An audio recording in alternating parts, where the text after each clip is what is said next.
se eu te dissesse que na Terra-média existiam criaturas capazes de mudar de forma, assumir corpos diferentes e enganar até os mais sábios?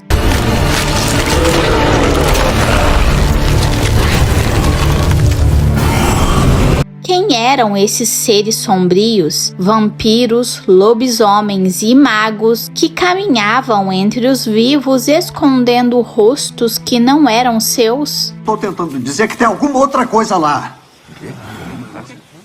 Qual era a forma dela? Hoje você vai conhecer os metamorfos mais macabros e misteriosos da Terra-média e descobrir por que nem tudo é o que parece nas sombras de Tolkien.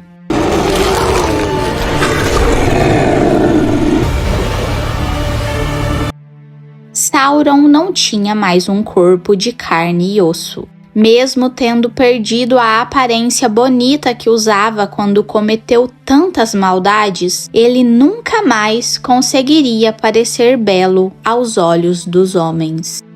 Hoje é Halloween e para entrar nesse clima vamos falar sobre todos os tipos de seres que conseguiam mudar de forma na Terra-média. Primeiro vamos falar dos vampiros, que combinam bem com o clima macabro de Dia das Bruxas. Nos primeiros tempos do mundo, lá na Primeira Era, existiam alguns vampiros que serviam Sauron. A mais conhecida deles era chamada de Mensageira do Anel. Ela conseguia tomar a forma de um vampiro e acabou sendo derrotada quando o covil dos lobisomens caiu. Isso aconteceu depois que Lúthien e Huan libertaram Beren. Algumas versões dizem que Huan mesmo foi quem a matou. De qualquer forma, ela era um vampiro poderoso. Sauron também conseguia mudar de forma e já virou um enorme morcego, ou algo parecido com uma criatura vampírica quando fugiu do covil dos lobisomens logo depois que Lúthien e Huan apareceram por lá. Foi assim que ele conseguiu escapar e depois disso ficou um bom tempo sem ser visto, até a queda de Morgoth no fim da Primeira Era.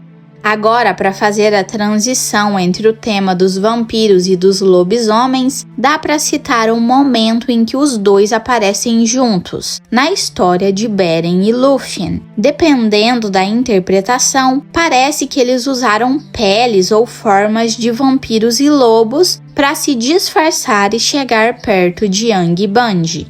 Inclusive, Sauron era capaz de se transformar em lobisomem. Ele chegou a lutar nessa forma contra Huan, o cão de Valinor, que acabou vencendo a batalha e quase matou Sauron. Nessa hora, Sauron pediu para se render e teve misericórdia concedida por Lúthien, que passou a ter controle sobre o covil dos lobisomens. Mesmo em O Senhor dos Anéis, há uma ou outra menção a lobisomens, como na Sociedade do Anel. Já no Silmarillion, eles são citados com mais detalhes, mas diferente de outras lendas onde o lobisomem é um homem que se transforma, na Terra-média parece ser diferente. Os lobisomens de Tolkien eram espíritos maus que habitavam corpos de lobos, bem parecido com o que acontece com os espectros dos túmulos, as criaturas tumulares. Esses espíritos não eram pessoas que voltaram à vida, mas entidades malignas vindas de lugares como Angmar que possuíam corpos mortos. Tolkien explorava muito essa ideia de corpo e mente serem coisas diferentes, como acontece com os elfos, por exemplo. Nesse caso, os lobos eram moldados por forças do mal e dominados por esses espíritos, virando os lobisomens. Então, eles não eram humanos que viravam lobos, e sim lobos possuídos por forças sombrias. Um exemplo famoso é o Draugluin, que era considerado o primeiro e mais poderoso de todos os lobisomens de Beleriand. meio que o pai dos outros. Mas ele não era alguém que mudava de forma entre homem e lobo. Era, na verdade, um espírito maligno dentro de um corpo de besta. Mesmo assim, coloquei os lobisomens nessa lista porque Sauron se transformou em um deles. Então dá para dizer que pelo menos um deles era de fato um metamorfo. E Sauron é um caso curioso quando o assunto é transformação. Ele aparece em várias dessas histórias.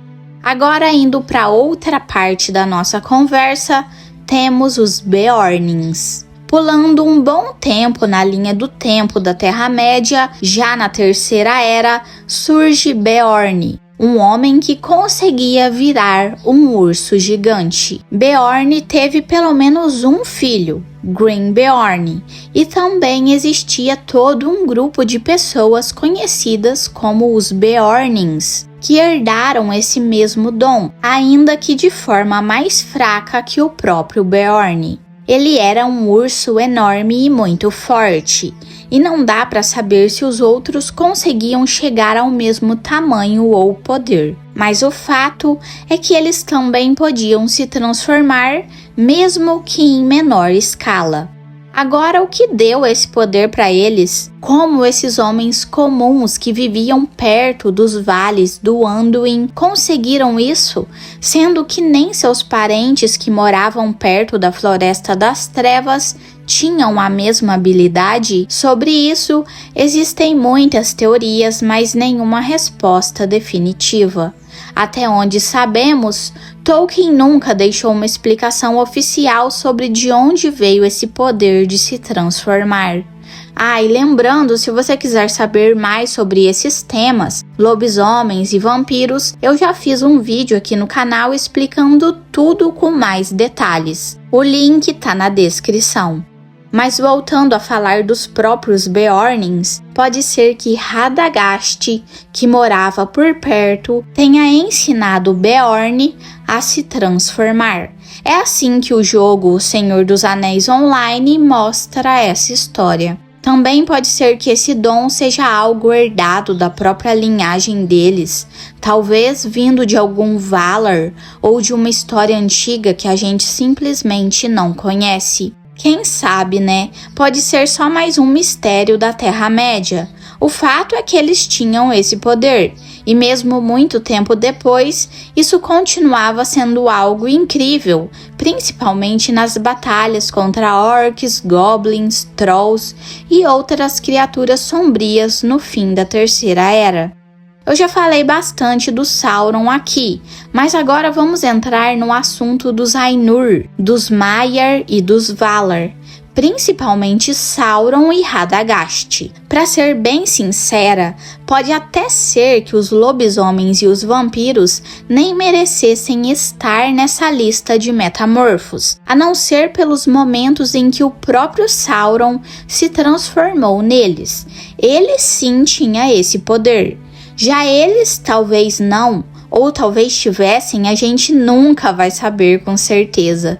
O que sabemos é que Sauron com certeza podia mudar de forma. Quando era Anatar, por exemplo, ele aparecia com uma aparência bela, parecida com a de um elfo, para enganar os elfos de Eregion e ensinar eles a arte dos Anéis do Poder durante sua traição. Mais tarde, na época da queda de Númenor, ele assumiu a forma de um homem, mas depois da destruição da ilha, Sauron perdeu a capacidade de mudar de aparência. A partir daí ficou preso a uma forma sombria e monstruosa. Ele ainda podia, de certo modo, reconstruir o próprio corpo com seu espírito, o que mostra bem essa relação entre mente e corpo que Tolkien gostava de explorar. No caso do Sauron, isso funcionava como se ele fosse uma sombra, capaz de se refazer. Além dele, temos os magos que escolheram vir à Terra-média com a aparência de anciãos, para agir como conselheiros e não como governantes autoritários. Os Valar, quando chegaram à Terra-média, também escolheram suas formas, incluindo Morgoth, que no começo podia assumir a forma de uma fera. Já os Balrogs, nos tempos antigos, também tinham corpos moldados de acordo com a sua vontade. Radagast, por sua vez, era conhecido como um mestre das cores e das formas. Tudo indica que ele conseguia se transformar em diferentes tipos de aves e animais. Não sabemos exatamente em que tipo de criaturas ele se transformava, mas era claro que tinha domínio sobre isso. De modo geral, os Ainur, os Maiar e os Valar podiam escolher as formas que queriam assumir. Até o próprio Gandalf, em eras antigas, usava uma aparência mais parecida com a dos elfos quando andava entre eles como amigo. Ou seja, mudar de forma era algo que muitos deles sabiam fazer. Alguns usavam esse poder para enganar, como Sauron, e outros para ajudar, como Radagast. E para encerrar, existe um caso curioso de transformação em uma história bem antiga. É a jornada de Beren e a sua companhia quando eles deixam o covil dos lobisomens e seguem para Angband para roubar uma Silmaril. Finrod, irmão de Galadriel, estava com eles. Conta-se que Finrod usou uma magia para fazer o grupo parecer um bando de orcs. Eles também usavam armas e objetos orcs para reforçar o disfarce. Mesmo assim, o grupo chamou atenção quando passou pelo covil dos lobisomens. Foi ali que Sauron e Finrod tiveram a famosa Batalha de Canções, onde Sauron acabou vencendo e quebrou o disfarce mágico do grupo, revelando quem eles realmente eram: elfos e homens. Então, esses são os principais exemplos de metamorfos que aparecem nas histórias da Terra-média. Claro, Tolkien menciona muitos outros disfarces e aparências diferentes ao longo de suas obras, mas quando o assunto é transformação de verdade, esses são os casos mais marcantes. Então, no fim das contas, isso tudo mostra que na Terra-média as coisas quase nunca são o que parecem.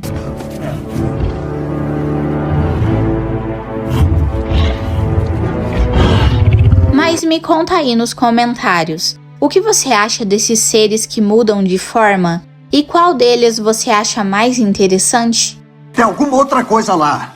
Como um urso. Sim, só que é maior, muito maior.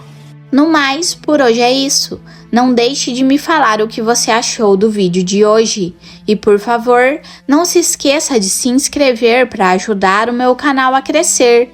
E ative o sininho das notificações para ficar por dentro quando eu postar um vídeo novo por aqui. Até mais! Sabia sobre essa fera?